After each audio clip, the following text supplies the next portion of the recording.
په 19 جون باندې غرمه د پارټۍ له مرکزي دفتره د کوټې شهباز ټول خپل کور ته ولاړ. هلته په دغه مازدیګر باندې پر ده باندې یو داسې ګزار وسو چې د ده سر باندې یو داسې ګزار و چې څه وخت مردی ډاکټر ته ورساوه. هغه ویل چې دا دومره کاري ګزار دی، دومره لوی ګزار دی چې د عثمان خان د سر ماغزه له یوې خانې و بله خانه ته تللي او دا ټول سر یې وینه وینه دی او دومره پړسېدلی دی چې د وینو د صفا کېدلو امکان نسته.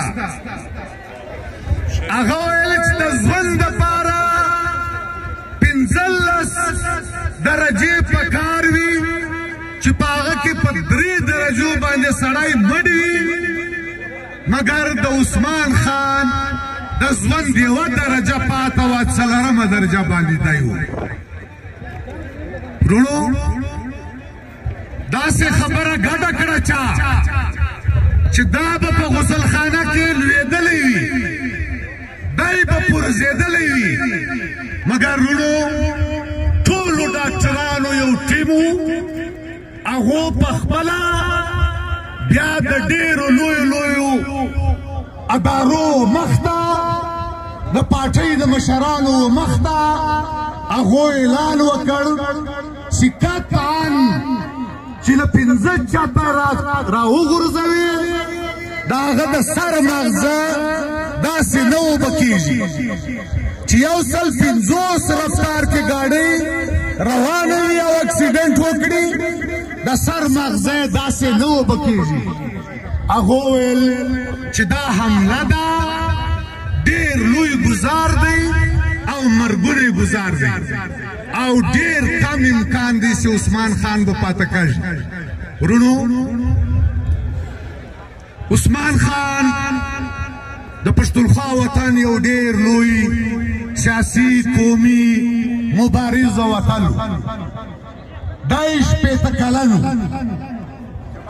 د پښتانه د یو ډېر عام کاکړ قبیلې د لاندې شاخ د سرګړي د سردارانو د کورنیو ډېر صاحب حیثیت او صاحب جایداد و، ډېر اعلی تعلیم یافته و، مګر وروڼو دا ټول زندګي د پښتون افغان د دې ځپلي یو معقول کام د نجات لپاره وقف کړی و.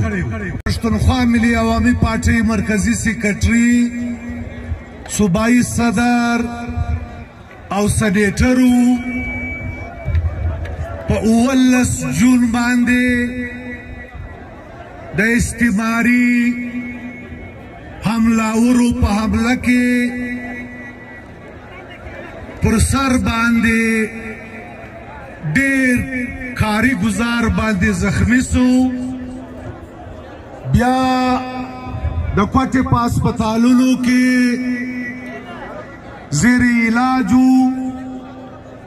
بیا کراچۍ اغا خان هسپتال ته ولاړی او هلته په 21 جون باندې 2021 باندې دا ستر مبارز، دا لوی سیاسي قومي رهبر، دا ننګیالی او باتور ملي اتل، دا د تل دپاره له موږه بیل سو او د شهادت جام یې نوش کړي.